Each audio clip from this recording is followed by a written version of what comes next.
میں ظہر کی نماز ادا کر کے گھر آ گیا تھا اور برآمدے میں رکھی کرسی پر بیٹھ گیا تھا۔ آج گرمی بھی بہت تھی، ذرا سی دور چلنے سے ہی میرا گلا خشک ہو گیا تھا۔ تبھی زہرا ہاتھ میں ٹھنڈے پانی کا گلاس لیے چلی آئی تھی۔ گلابی رنگ کے سوٹ میں سلیقے سے دوپٹہ سر پر لیے وہ میرے سامنے کھڑی تھی۔ میں نے حیرت سے اس کے حلیے کو دیکھا تھا۔ دوپٹہ اوڑھے ہوئے وہ بہت پاکیزہ اور معصوم لگ رہی تھی۔ اس کو پتا تھا کہ بنا دوپٹہ پھرنے والی عورتیں مجھے سخت ناپسند ہیں، اس لیے آج کل وہ دوپٹہ اوڑھنے کی پریکٹس کر رہی تھی، اور اسی کوشش میں 2 بار وہ اپنے ہی دوپٹے میں الجھ کر گر بھی چکی تھی۔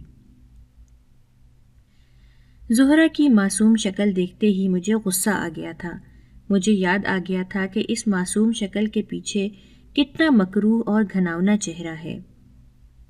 اپنی معصومیت سے زہرا نے اماں اور ابا کو تو بیوقوف بنا لیا تھا، مگر میں اتنا سیدھا نہیں تھا۔ میں نے گلاس اس کے ہاتھ سے لے کر دور پھینک دیا تھا۔ میں نے تمہیں کتنی دفعہ کہا ہے کہ میرے سامنے مت آیا کرو، تمہیں میری بات سمجھ کیوں نہیں آتی؟ میں نے غصے سے اسے دیکھتے ہوئے کہا۔ زہرا کے چہرے پر کرب کے آثار نمودار ہوئے تھے۔ ایک لمحے کو اس کا چہرہ دیکھ کر مجھے اپنی حرکت پر افسوس ہوا تھا، لیکن دوسرے ہی لمحے زہرا کی منافقت کا سوچ کر ایک بار پھر مجھے اس سے نفرت محسوس ہونے لگی تھی۔ میں نے جو کیا تھا بالکل ٹھیک کیا تھا۔ زہرا کے ساتھ اس سے بھی زیادہ برا سلوک ہونا چاہیے تھا، وہ اسی قابل تھی۔ میں زہرا کے بارے میں سوچتا ہوا اپنے کمرے میں آ گیا تھا اور بستر پر لیٹ کر سونے کی کوشش کرنے لگا۔ میرا نام ناصر ہے۔ میرے ابا حافظ قرآن اور دیندار آدمی تھے۔ ابا کی شرافت اور دینداری کی وجہ سے محلے میں ہمارے گھرانے کی بڑی عزت تھی۔ محلے کے سب لوگ نہ صرف ابا کی عزت کرتے تھے بلکہ محلے کے مسائل میں ابا کے کیے گئے فیصلے کو بھی اہمیت دیتے تھے۔ ابا کی گاؤں میں اپنی زمین تھی اور اسی کی آمدنی سے ہمارے گھر کا خرچہ چلتا تھا۔ اس کے ساتھ ساتھ وہ محلے کی مسجد کے امام بھی تھے۔ میں اپنے والدین کا اکلوتا بیٹا تھا۔ میری ایک بہن سدرا تھی جو مجھ سے چھوٹی تھی۔ بچپن ہی سے میرا مزاج باقی بچوں کے نسبت الگ تھا۔ شاید اس کی وجہ ہمارے گھر کا مذہبی ماحول تھا۔ نہ مجھے دوسرے بچوں کی طرح کھیل کود کا شوق تھا اور نہ شرارتیں کرنے کا۔ میرے دوست بھی بہت کم تھے۔ زیادہ تر میں اکیلا رہنا پسند کرتا تھا۔ مجھے کتابیں پڑھنے کا بہت شوق تھا۔ گھر کے ایک کمرے کی الماری میں ابا کی بہت سی کتابیں رکھی ہوئی تھیں۔ میرا زیادہ وقت اسی کمرے میں گزرتا تھا۔ میں وہاں بیٹھ کر سکون سے کتابیں پڑھتا رہتا۔ میں نے 8ویں کا امتحان پاس کیا تو ابا نے مجھے دینی تعلیم حاصل کرنے کے لیے مدرسے میں داخل کروا دیا تھا۔ ابا کی خواہش تھی کہ میں بھی ان کی طرح دینی تعلیم حاصل کروں۔ شروع میں مجھے مدرسے میں پڑھنا کافی مشکل لگا، لیکن آہستہ آہستہ میں نے سب سیکھ لیا۔ مدرسے میں بھی میرا مزاج باقی بچوں سے مختلف تھا۔ جب دوسرے بچے کھیلتے اور شور مچاتے، میں اپنا سبق یاد کرنے میں مصروف رہتا۔ مدرسے کا مولوی بھی میری محنت اور لگن سے بہت خوش تھا۔ مدرسے میں اسکول کی نسبت زیادہ وقت دینا پڑتا تھا۔ میں صبح بھی جلدی جاتا تھا اور مغرب سے پہلے گھر واپس آتا تھا۔ مدرسے میں گزرے وقت نے میری شخصیت پر گہرا اثر ڈالا تھا۔ میں مزید سنجیدہ اور خشک مزاج ہو گیا تھا۔ اپنی تعلیم مکمل کرنے کے بعد جب میں گھر واپس آیا تو ایک بدلا ہوا انسان تھا۔ ابا اور خاندان کے لوگ میری تعلیم مکمل ہونے سے بہت خوش تھے، اور اسی خوشی میں ابا نے گھر پر خاندان والوں کی دعوت رکھی تھی کہ اسی بہانے سب رشتہ داروں سے میری ملاقات ہو جائے گی۔ اپنی تعلیم کے سلسلے میں سارا دن مدرسے میں رہتا تھا اور رات کو ہی گھر واپس آتا تھا، اس لیے کافی عرصے سے کسی رشتہ دار یا دوست سے ملاقات نہیں ہوئی تھی۔ دعوت کے دن میں جیسے ہی کسی کام کے سلسلے میں اماں کے پاس باورچی خانے میں آیا تو وہاں ایک جوان لڑکی کو دیکھ کر چونک گیا تھا۔ وہ لڑکی اتنی خوبصورت تھی کہ میں بھی اس کی خوبصورتی سے متاثر ہوئے بنا نہیں رہ سکا تھا۔ مجھے لگا تھا کہ شاید یہ ہمارے کسی رشتہ دار کی لڑکی ہے، لیکن رشتہ دار کی لڑکی باورچی خانے میں کیا کر رہی تھی؟ خیر، میں اس پر توجہ دیے بنا سر جھٹک کر اندر چلا گیا۔ آج کل کے جوانوں کی طرح مجھے لڑکیوں میں کچھ خاص دلچسپی نہیں تھی۔ اگلے دن دروازے پر دستک ہوئی۔ میں نے دروازہ کھولا تو سامنے اسی خوبصورت لڑکی کو دیکھ کر حیران رہ گیا تھا۔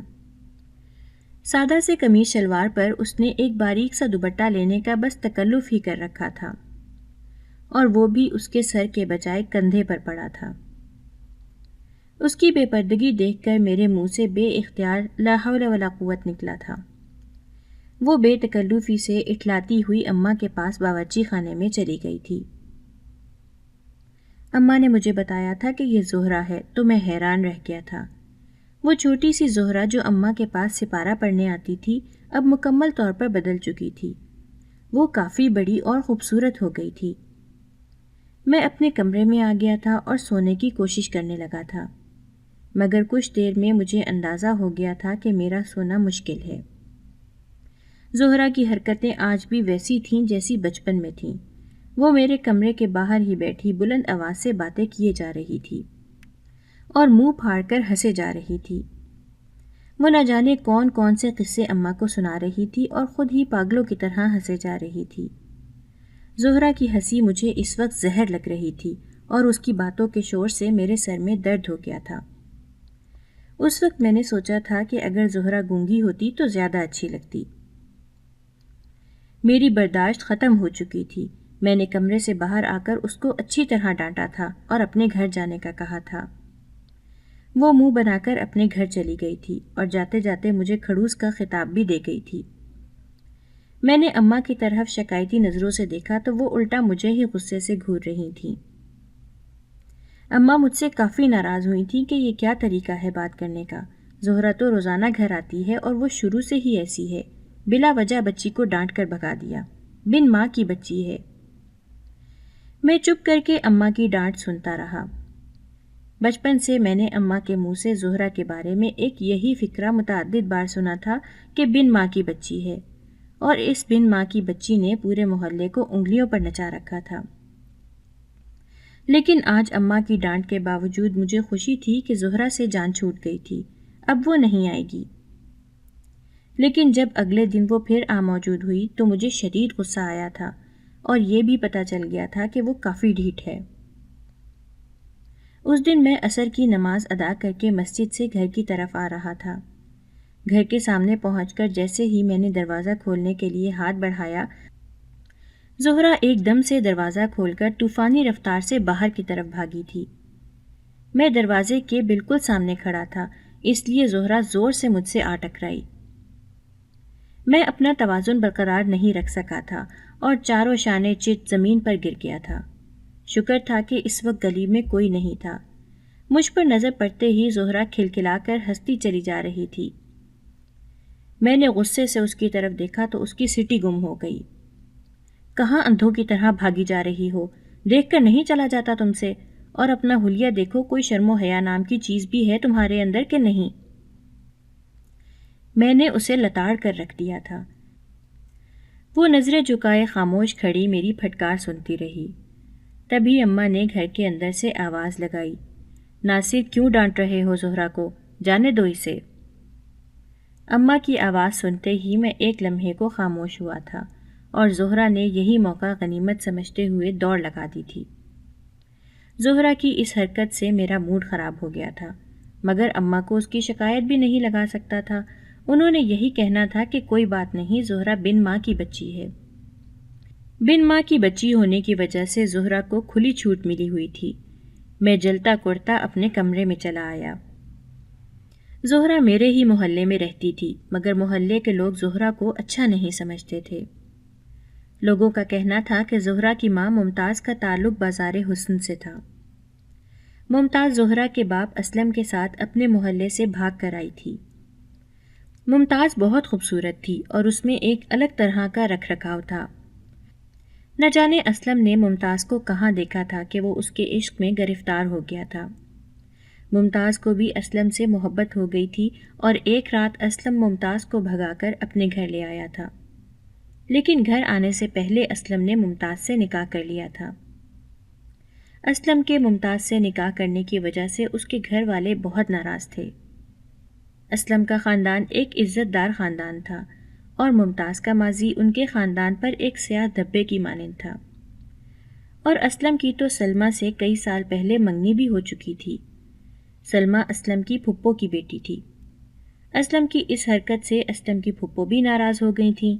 اسلم کے گھر والوں نے اس کو بہت سمجھایا کہ ممتاز کو طلاق دے دے اور اپنی منگیتر سلمہ سے شادی کر لے، لیکن اسلم نے اپنے گھر والوں کی بات ماننے سے صاف انکار کر دیا تھا۔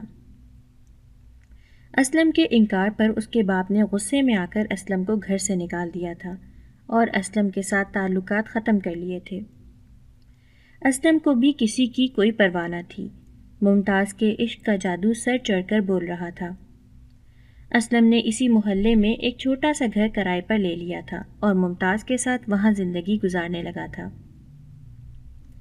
اسلم اور ممتاز اپنی زندگی میں مگن تھے، مگر محلے والوں اور اسلم کے رشتہ داروں کو ان کی ہستی بستی زندگی ایک آنکھ نہیں بھا رہی تھی۔ وہ ممتاز کے کردار پر کیچڑ اچھالنے سے باز نہیں آتے تھے۔ ممتاز اسلم کے ساتھ بہت خوش تھی۔ گناہ کی زندگی چھوڑ کر ایک گھریلو زندگی گزارنا اس کی خواہش تھی۔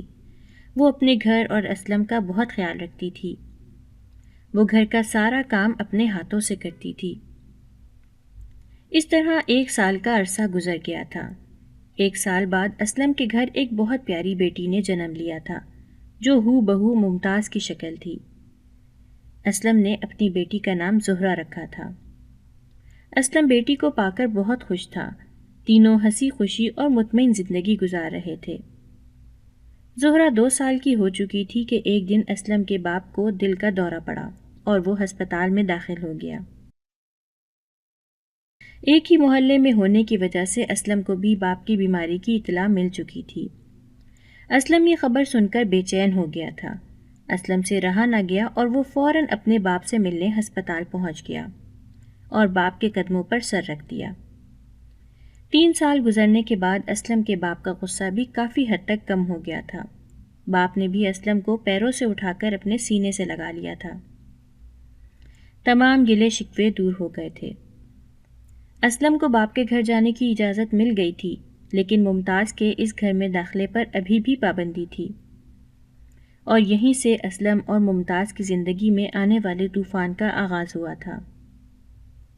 اسلم روز اپنے باپ سے ملنے گھر جانے لگا تھا۔ اگر کسی دن وہ نہ جاتا تو اسلم کا باپ پیغام بھیج کر اسے بلوا لیتا۔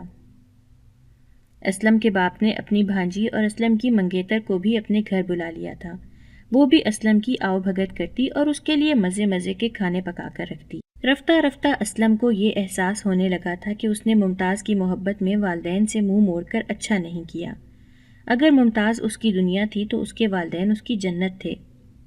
اسلم کا زیادہ تر وقت اپنے ماں باپ کے گھر گزرنے لگا۔ اسلم کی توجہ اپنے گھر اور ممتاز کی طرف سے یکسر ختم ہو چکی تھی۔ کچھ عرصے تک تو ممتاز نے برداشت کیا تھا کہ باپ کے صحت یاب ہونے کے بعد اسلم پھر سے ممتاز اور زہرہ کی طرف توجہ دینے لگے گا، لیکن جب اسے خبر ملی کہ اسلم کی سابقہ منگیتر بھی اپنے ماموں کی تیمارداری کے لیے اسی گھر میں موجود ہے، تو ممتاز کو اسلم کا وہاں جانا بالکل اچھا نہیں لگا تھا۔ ممتاز نے اسلم سے اس کی مصروفیت اور اپنے اکیلے پن کی شکایت کی اور ماں باپ کے گھر زیادہ جانے سے منع کیا، تو اسلم کو ممتاز کی یہ بات بالکل پسند نہ آئی اور اسی بات کو لے کر دونوں کا جھگڑا ہو گیا۔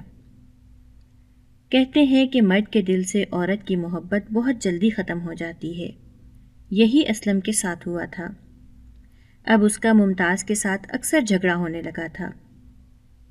اسی طرح 1 سال مزید گزر گیا تھا۔ زہرہ اب 3 سال کی ہو گئی تھی۔ اسلم کا باپ اسلم کو کئی بار کہہ چکا تھا کہ اسلم سلمہ کے ساتھ شادی کر لے، کیونکہ سلمہ اس کی بچپن کی منگ ہے اور وہ اسلم کے علاوہ کسی سے شادی نہیں کرنا چاہتی۔ اب آخر سلمہ اپنے ماں باپ کے گھر کب تک بیٹھی رہے گی؟ اس کے ماں باپ بھی سلمہ کی وجہ سے پریشان ہیں۔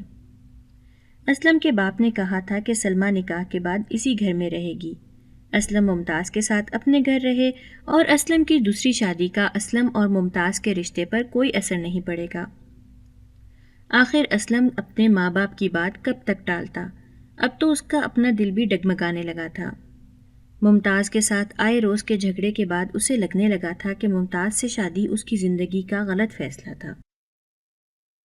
اب سلمیٰ اس کو ممتاز سے زیادہ خوبصورت اور حسین لگنے لگی تھی۔ اسلم نے ہاں کر دی تھی اور اس طرح سلمیٰ اور اسلم کی شادی ہو گئی تھی۔ اسلم نے اپنے نکاح کی خبر ممتاز سے چھپا کر رکھی تھی، لیکن کسی طرح ممتاز تک بھی اسلم کے نکاح کی خبر پہنچ چکی تھی۔ اسے یقین نہیں آ رہا تھا کہ اسلم ایسا بھی کر سکتا ہے۔ ادھر اسلم تو سلمیٰ کے ساتھ اپنی شادی کی خوشیاں منا رہا تھا، لیکن ممتاز غم و غصے کی آگ میں جل رہی تھی۔ ممتاز کوئی عام عورت نہیں تھی، وہ ایک طوائف تھی اور اس کی پرورش بازار حسن میں ہوئی تھی۔ ایک رات ممتاز اپنے گھر سے غائب ہو گئی تھی۔ وہ خاموشی سے اسلم کی زندگی سے نکل گئی تھی۔ ممتاز زہرہ کو اپنے ساتھ نہیں لے کر گئی تھی، وہ اسے اسلم کے پاس ہی چھوڑ گئی تھی، شاید اس لیے کہ وہ زہرہ کو بازار حسن نہیں لے جانا چاہتی تھی۔ ممتاز کے اچانک غائب ہونے کے متعلق لوگوں کی مختلف رائے تھی۔ کچھ لوگوں کا خیال تھا کہ ممتاز رات کے اندھیرے میں کسی کے ساتھ بھاگ گئی ہے، کچھ لوگوں کا خیال تھا کہ وہ اپنی دنیا میں واپس لوٹ گئی تھی۔ کچھ لوگ تو یہ بھی کہتے تھے کہ شاید اسلم کی بے وفائی سے دکھی ہو کر اس نے خودکشی کر لی تھی، جبھی تو وہ زہرہ کو اپنے ساتھ نہیں لے گئی تھی۔ غرض جتنے منہ اتنی باتیں۔ لیکن ممتاز کہاں گئی تھی اور اس کے ساتھ کیا ہوا تھا، یہ آج تک ایک راز ہی تھا۔ اسلم کو تو ممتاز کے جانے سے کوئی فرق نہیں پڑا تھا، وہ سلمیٰ کے ساتھ خوش تھا، لیکن ممتاز کے جانے سے زہرہ کی زندگی میں بہت سی تکلیفیں پیش آئی تھیں۔ زہرہ کا خیال رکھنے والا کوئی نہ تھا۔ زہرہ کی عمر اس وقت 4 سال کی تھی۔ ماں تو موجود نہیں تھی، لیکن باپ تو تھا، مگر اسلم کو بھی زہرہ کی کوئی خاص پرواہ نہیں تھی۔ وہ سلمیٰ کے ناز نخرے اٹھانے میں مصروف تھا، اور اس وقت زہرہ کی طرف اپنی توجہ مرکوز کر کے وہ اپنی نئی نویلی دلہن کو ناراض نہیں کرنا چاہتا تھا۔ زہرہ اسلم کے گھر کی پرانی ملازمہ اماں صفیہ کے ہاتھوں پلنے لگی۔ اسلم کے گھر کے کسی فرد کو بھی زہرہ سے انسیت نہیں تھی، کیونکہ وہ ایک طوائف کی بیٹی تھی اور اس کی ماں اس کو چھوڑ کر جانے کس کے ساتھ بھاگ گئی تھی۔ بچپن سے لے کر آج تک زہرہ کو ہمیشہ گھر سے یہی طعنہ سننے کو ملا تھا کہ وہ ایک طوائف کی بیٹی ہے۔ گھر والوں کی دیکھا دیکھی محلے والے بھی اس کے بارے میں طرح طرح کی باتیں کرنے لگے تھے۔ زہرہ محلے والوں سے خوب لڑتی، اپنی ماں کے خلاف وہ ایک لفظ بھی برداشت نہیں کرتی تھی۔ محلے والے کہتے تھے کہ ایک دن زہرہ بھی اپنی ماں کی طرح کسی کے ساتھ بھاگ جائے گی، کیونکہ وہ اپنی ماں کی طرح بد لحاظ ہے۔ زہرہ نے اماں کے پاس قرآن پڑھنے آنا شروع کر دیا تھا۔ زہرہ پڑھائی میں بہت ذہین تھی، بہت جلد اس نے فر سبق پڑھنا شروع کر دیا تھا۔ میری ماں تو ویسے بھی بڑی خدا ترس عورت تھی، اور زہرہ سے تو اماں کو خاص ہمدردی تھی، کیونکہ وہ بن ماں کی بچی تھی، اور باپ کو بھی اس سے کوئی غرض نہیں تھی۔ زہرہ ماں باپ کی محبت کو ترسی ہوئی بچی تھی، اسے اماں کی توجہ ملی تو وہ ادھر کی ہی ہو گئی تھی۔ سبق پڑھنے کے بعد بھی وہ کئی گھنٹے ہمارے گھر ہی گزار دیتی تھی۔ میری چھوٹی بہن کے ساتھ اس کی دوستی ہو گئی تھی جو اسی کی عمر کی تھی، وہ دونوں ساتھ میں کھیلتی رہتی تھیں۔ مجھے زہرہ کا اپنے گھر آنا بالکل پسند نہیں تھا، شاید اس کی وجہ یہ تھی کہ اماں کے ساتھ ساتھ وہ ابا کی توجہ کا بھی مرکز بن گئی تھی، اور میری بہن سے تو اس کی دوستی تھی ہی۔ وہ گھر بھر کی لاڈلی بن گئی تھی۔ اماں اس کی پسند کا کھانا بناتی اور ابا سدرا کے ساتھ اس کے لیے بھی چیزیں لے کر آتے تھے۔ ابا تو برملا کہتے تھے کہ میری ایک نہیں 2 بیٹیاں ہیں۔ مجھے اماں اور ابا کی زہرہ پر توجہ دینا بالکل پسند نہیں تھا، اور یہیں سے میری زہرہ سے نفرت کا آغاز ہوا تھا۔ میں شروع سے ہی الگ تھلگ رہنے والا خاموش طبیعت انسان تھا۔ زہرہ گھر میں آتی تو ہر طرف ایک ہلچل مچ جاتی تھی اور میرا سکون برباد ہو جاتا تھا۔ اس وجہ سے بھی زہرہ مجھے بالکل اچھی نہیں لگتی تھی۔ ابا نے مجھے مدرسے میں داخل کروایا تو میں پڑھائی میں مصروف ہو کر زہرہ کو بالکل بھول گیا تھا۔ کئی سال بعد میں نے زہرہ کو دیکھا تھا۔ وہ بہت خوبصورت ہو گئی تھی، اس کے حسن میں ایک خاص قسم کی کشش تھی، لیکن اس کی حرکتیں آج بھی ویسی تھیں جیسی بچپن میں تھیں، اور میرا اس سے چڑنا اور نفرت کرنا آج بھی قائم تھا۔ میرے مطابق بڑے ہونے کے بعد اس کے اندر جو تبدیلی آئی تھی وہ یہ تھی کہ وہ مزید بدتمیز اور بے پرواہ ہو گئی تھی۔ مسجد میں نماز کے بعد محلے والوں کے ذریعے مجھے اکثر زہرہ کی تمام حرکتوں کی خبر ملتی رہتی تھی۔ ایک دن پتہ چلا کہ زہرہ نے اپنی سوتیلی ماں سلمیٰ کے زیورات چرا لیے تھے۔ اس نے یہ زیورات گھر میں ہی ایک جگہ چھپا دیے تھے۔ جب سلمیٰ کو اپنے زیورات کے غائب ہونے کا پتہ چلا تو اس نے شور مچا دیا کہ الماری سے اس کے زیورات غائب ہو گئے ہیں۔ سلمیٰ کو یقین تھا کہ اس کے زیورات زہرہ نے ہی چوری کیے ہیں۔ تلاش کرنے پر گھر سے ہی زیورات مل گئے تھے۔ محلے کے لوگوں کا خیال تھا کہ زہرہ ایسی حرکتیں اپنی سوتیلی ماں کو ستانے کے لیے کرتی ہے۔ کچھ لوگوں کا خیال تھا کہ زہرہ اپنی ماں ممتاز سے ملتی ہے اور موقع ملتے ہی یہ زیورات اس نے ممتاز کے حوالے کرنے تھے۔ میں سوچ میں پڑ گیا تھا کہ کیا واقعی زہرہ اپنی ماں سے ملتی تھی؟ زہرہ کو ایک بڑی عمر کے انجان آدمی کے ساتھ باتیں کرتے ہوئے تو میں نے بھی کئی بار دیکھا تھا۔ وہ آدمی ہمارے محلے کا نہیں تھا، پتہ نہیں وہ کون تھا اور کہاں سے آیا تھا، اور زہرہ اس کے ساتھ کیا باتیں کر رہی تھی۔ ایک دن میں نے زہرہ سے اس آدمی کے متعلق پوچھا تو زہرہ بوکھلا گئی تھی۔ اس کے چہرے کا رنگ اڑ گیا تھا اور وہ تیزی سے کوئی جواب دیے بنا وہاں سے چلی گئی تھی۔ میری طرح محلے کے بہت سے لوگوں نے زہرہ کو اس آدمی کے ساتھ دیکھا تھا اور محلے والے کہتے تھے کہ زہرہ کا کردار اچھا نہیں ہے۔ مجھے بھی ایسا ہی لگتا تھا۔ زہرہ کی غیر مردوں سے میل ملاقات اور اس کا بے پرواہ انداز میرے لیے ناقابل برداشت تھا۔ میری نظر میں زہرہ کا یہ رویہ نہ صرف غیر موزوں تھا بلکہ مجھے لگتا تھا کہ اس سے میری بہن پر بھی برا اثر پڑے گا۔ مجھے سمجھ نہیں آتی تھی کہ بچپن سے لے کر آج تک وہ جتنے برے حالات میں رہی تھی اور اس کی ماں کے بارے میں جو باتیں کی جاتی تھیں، اس کے بعد بھی وہ اس طرح کی حرکتیں کیوں کر رہی تھی۔ زہرہ کے اس رویے کو دیکھ کر ایسا لگتا تھا کہ جیسے اسے کسی کی پرواہ نہیں تھی، بلکہ مجھے تو لگتا تھا کہ زہرہ کو تو اپنی عزت کی بھی پرواہ نہیں ہے۔ نہ اس کو اس بات کا خیال تھا کہ محلے کے لوگ اس کے بارے میں کس طرح کی نامناسب باتیں کر رہے ہیں۔ مجھے زہرہ کی بدتمیزی اور سرکشی ایک آنکھ نہ بھاتی تھی۔ میں دل ہی دل میں زہرہ سے نفرت کرتا تھا اور اسے اپنے گھر کی بدنامی کا باعث سمجھنے لگا تھا۔ زہرہ کی موجودگی ہمیشہ مجھے ناگوار گزرتی تھی۔ میں زہرہ کو اکثر اس کی حرکتوں پر روک ٹوک کرتا، لیکن زہرہ پر میری کسی بات کا کوئی اثر نہ ہوتا۔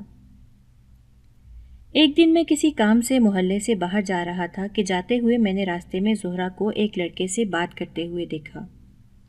میں نے اس لڑکے کو نہیں پہچانا تھا۔ نہ جانے وہ اس وقت زہرہ کے ساتھ کھڑا کیا راز و نیاز کر رہا تھا۔ وہ دونوں مسکراتے ہوئے باتیں کر رہے تھے اور زہرہ کافی خوش نظر آ رہی تھی۔ اس نے زہرہ کو ایک بڑا پیکٹ دیا اور وہاں سے چلا گیا۔ میرا دل یہ منظر دیکھ کر جل کر رہ گیا۔ میرا دل چاہ رہا تھا کہ اگر اماں یہاں ہوتی تو ان کو دکھاتا کہ آپ کی زہرہ غیر لڑکوں سے تحفے وصول کر رہی ہے۔ آج مجھے پکا یقین ہو گیا تھا کہ زہرہ کا کردار ٹھیک نہیں ہے اور وہ ایک بدنام ماں کی بدنام بیٹی ہے۔ گھر میں میری شادی کی باتیں ہونے لگی تھیں۔ اماں چاہتی تھیں کہ اب میری بیوی گھر آ جانی چاہیے۔ میں ہر رات نماز پڑھ کر دعا کرتا کہ یا اللہ مجھے نیک اور پردے دار بیوی ملے جس کا مزاج بھی میرے مطابق ہو۔ ایک دن ابا نے مجھے اپنے کمرے میں بلایا۔ انہوں نے شادی کی تجویز میرے سامنے رکھی تو میری حیرت کی انتہا نہ رہی۔ ابا چاہتے تھے کہ میری شادی زہرہ سے ہو جائے۔ میں ابا کے احترام میں کچھ بول نہیں پایا تھا۔ ابا نے زہرہ کے گھر والوں سے میرے رشتے کی بات کی تھی۔ ان کو تو امید نہیں تھی کہ زہرہ کے لیے میرا رشتہ آ سکتا ہے، اس لیے وہ فوراً ہی مان گئے تھے۔ محلے کے سب لوگ بھی حیران تھے کہ زہرہ جیسی بدنام زمانہ لڑکی کی اتنے اچھے خاندان میں شادی ہو رہی ہے۔ میں دل ہی دل میں کڑتا رہا اور میری شادی زہرہ سے ہو گئی۔ وہ میری بیوی بن کر میرے گھر میں آ گئی تھی۔ میرے گھر میں زہرہ کے آنے سے سب خوش تھے مگر مجھے زہرہ زہر لگتی تھی اور میری اس سے نفرت میں مزید اضافہ ہو چکا تھا۔ زہرہ میرا دل جیتنا چاہتی تھی، اس لیے میری پسند کے سانچے میں ڈھلنے کی کوششوں میں لگی رہتی تھی، مگر وہ یہ نہیں جانتی تھی کہ یہ ناممکن ہے۔ اس نے آہستہ آواز میں بولنا اور ہنسنا شروع کر دیا تھا اور تمیز اور سلیقے سے رہنے کی کوشش کرتی تھی، مگر میں اس کی کوششوں کو سراہنے کے بجائے اس کا مذاق اڑاتا۔ ہر بات پر اس کی تذلیل کرنا میرا روز کا معمول تھا۔ وہ نماز پڑھتی تو میں اسے ڈرامہ کہتا اور اس کو بدکاری کے طعنے دیتا۔ زہرا میری ہر بات خاموشی سے سنتی اور کبھی مجھے پلٹ کر جواب نہ دیتی۔ ایک دن محلے میں ایک آدمی سے میری تلخ کلامی ہو گئی۔ اس نے مجھے میری بیوی کے کردار کا طعنہ دیا۔ میں یہ طعنہ برداشت نہ کر سکا اور گھر آ کر زہرا کو برا بھلا کہنا شروع کر دیا۔ آج گھر پر کوئی نہیں تھا، ابا گاؤں گئے تھے اور اماں اور سدرا بھی ان کے ساتھ تھیں، اس لیے میں زہرا پر خوب غصہ کر رہا تھا۔ زہرا کی خاموشی پر مجھے مزید غصہ آ گیا اور میں نے اس کو مارنا شروع کر دیا۔ وہ خاموشی سے مار کھاتی رہی، اس کی آنکھوں سے آنسو بہہ رہے تھے مگر اس نے کوئی جواب نہ دیا۔ میرا غصہ پھر بھی کم نہ ہوا تو میں نے اسے اور زیادہ زور سے مارا۔ وہ زمین پر گر گئی۔ کچھ دیر بعد جب میرا غصہ تھوڑا کم ہوا تو میں نے دیکھا کہ زہرا کے جسم پر نیل پڑ چکے تھے اور وہ بے ہوش تھی۔ میں نے اسے ہلایا جلایا اور ہوش میں لانے کی کوشش کرنے لگا۔ تبھی مجھے احساس ہوا کہ زہرا کے جسم میں جان نہیں تھی، نہ ہی وہ سانس لے رہی تھی۔ زہرا مر چکی تھی۔ میں حیران تھا کہ زہرا اتنی جلدی کیسے مر گئی تھی۔ زہرا کی موت نے مجھے پریشانی میں مبتلا کر دیا تھا۔ مجھے سمجھ نہیں آ رہا تھا کہ اب کیا کروں۔ خوف اور پچھتاوے نے میرے ذہن کو مفلوج کر دیا تھا۔ میں گھبرا کر کمرے میں ادھر ادھر ٹہلنے لگا۔ میرے دل میں ہزاروں سوالات اٹھ رہے تھے۔ اگر کسی کو پتہ چل گیا تو کیا ہوگا؟ میں کیسے یہ سب چھپا پاؤں گا؟ کافی دیر سوچ بچار کرنے کے بعد میں نے زہرا کی لاش کو ٹھکانے لگانے کا فیصلہ کیا تھا۔ میں نے سوچا تھا کہ زہرا کو دفنا دوں گا اور سب سے یہی کہوں گا کہ زہرا کسی کے ساتھ بھاگ گئی ہے۔ زہرا کی بدنامی اور میری نیک نامی کی وجہ سے ہر کوئی میری بات کا یقین کر لے گا۔ میں زہرا کو دفن کرنے کا انتظام کرنے لگا۔ مجھے صبح ہونے سے پہلے یہ کام مکمل کرنا تھا۔ میں اسٹور میں آ گیا اور صحن کی مٹی کھودنے کے لیے اسٹور میں سے کوئی تیز دھار چیز تلاش کرنے لگا۔ اچانک میرا ہاتھ لگنے سے گتے کا ایک ڈبہ زمین پر آ گرا تھا اور اس میں سے بہت سے کاغذ باہر نکل کر زمین پر بکھر گئے تھے۔ میں جلدی سے نیچے بیٹھ کر وہ کاغذ واپس ڈبے میں رکھنے لگا تھا۔ تبھی مجھے احساس ہوا کہ یہ تو کچھ خطوط ہیں، مگر یہ خطوط کس کے تھے اور کس نے لکھے تھے؟ میں وہ خطوط پڑھنے لگا تھا۔ جیسے جیسے میں وہ خطوط پڑھ رہا تھا میرے چہرے کا رنگ بدل رہا تھا۔ زہرا کی حقیقت مجھ پر واضح ہوتی جا رہی تھی۔ وہ خطوط زہرا کی ماں کے تھے، جس میں زہرا کی ماں نے تمام حقیقت بیان کی تھی۔ زہرا کی ماں کسی کے ساتھ بھاگی نہیں تھی، اس نے تو اسلم کی دوسری شادی پر بھی صبر کر لیا تھا، لیکن اسلم نے سلمیٰ کے کہنے پر اسے طلاق دے دی تھی۔ اسلم سلمیٰ کے عشق میں ویسے ہی اندھا ہو چکا تھا جیسے کبھی ممتاز کے عشق میں ہوا تھا، لہٰذا جو سلمیٰ نے اسے کہا وہ کرتا گیا۔ اسلم کے باپ نے ممتاز کو طلاق کے کاغذات دیتے ہوئے کہا تھا کہ وہ جلد از جلد یہ گھر خالی کر دے۔ زہرا کو بھی وہ زبردستی اپنے ساتھ لے گیا تھا۔ ممتاز روتی دھوتی ناصر کے باپ مولوی اقرار کے گھر آ گئی تھی۔ نہ وہ زہرا سے دور جانا چاہتی تھی، نہ اپنی سابقہ زندگی میں واپس جانا چاہتی تھی۔ کافی سوچ بچار کے بعد مولوی اقرار نے ممتاز کو اپنے گاؤں اپنی بہن کے گھر بھجوا دیا تھا اور ممتاز سے وعدہ کیا تھا کہ زہرا کا خیال وہ ہمیشہ اپنی بیٹی سدرا کی طرح رکھے گا۔ ممتاز مولوی اقرار کے گاؤں چلی گئی تھی۔ اپنی عدت کے دن اس نے وہیں پورے کیے تھے۔ عدت کے بعد مولوی اقرار نے اصرار کر کے ممتاز کا نکاح گاؤں کے ہی ایک شریف آدمی سے کروا دیا تھا جس کی بیوی مر چکی تھی۔ ممتاز نے تو مولوی اقرار کو بڑے بھائی کا درجہ دیا تھا، اس لیے جو مولوی اقرار نے کہا ممتاز نے وہی کیا۔ اسلم کے باپ نے پورے محلے میں ممتاز کے خلاف غلط خبریں پھیلا دی تھیں کہ وہ کسی کے ساتھ بھاگ گئی ہے، جبکہ سب کچھ خود اسی کا کیا دھرا تھا۔ زہرا کا شوہر زہرا کی تمام حقیقت جانتا تھا، مولوی اقرار نے اس سے کچھ نہیں چھپایا تھا۔ وہ ایک شریف آدمی تھا، اس نے ممتاز کے غموں کا مداوا کرنے کی ہر ممکن کوشش کی۔ زہرا مولوی اقرار کے گھر پلنے لگی۔ وہ زیادہ تو مولوی اقرار کے گھر رہتی اور رات کو سونے کے لیے ہی اپنے گھر جاتی۔ زہرا کی گھر میں ضرورت بھی کسے تھی؟ گھر والے بھی خوش تھے کہ چلو ان کی جان چھوٹی ہوئی ہے۔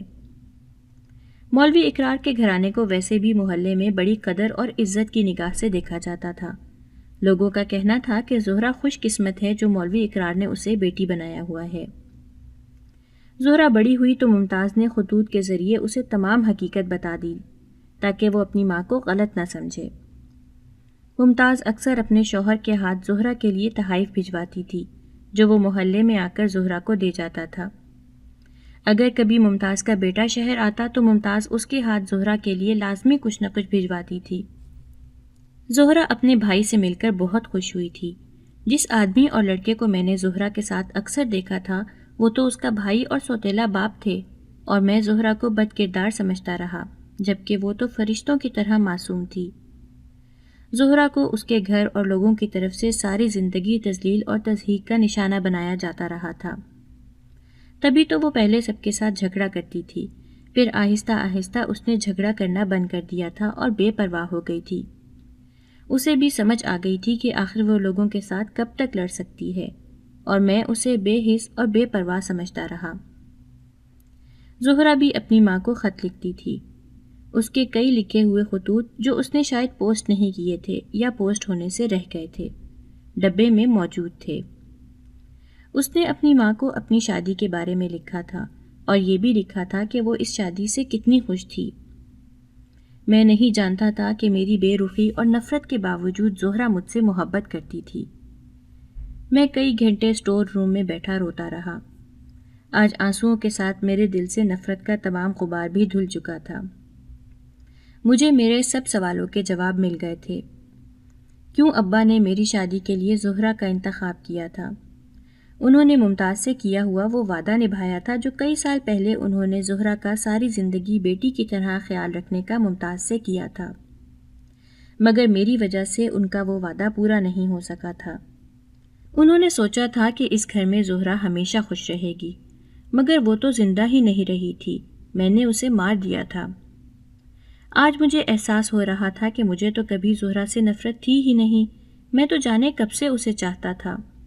نفرت کا یہ غبار تو صرف لوگوں کی باتوں اور غلط فہمی کی وجہ سے تھا جو میں زہرا پر نکال دیتا تھا۔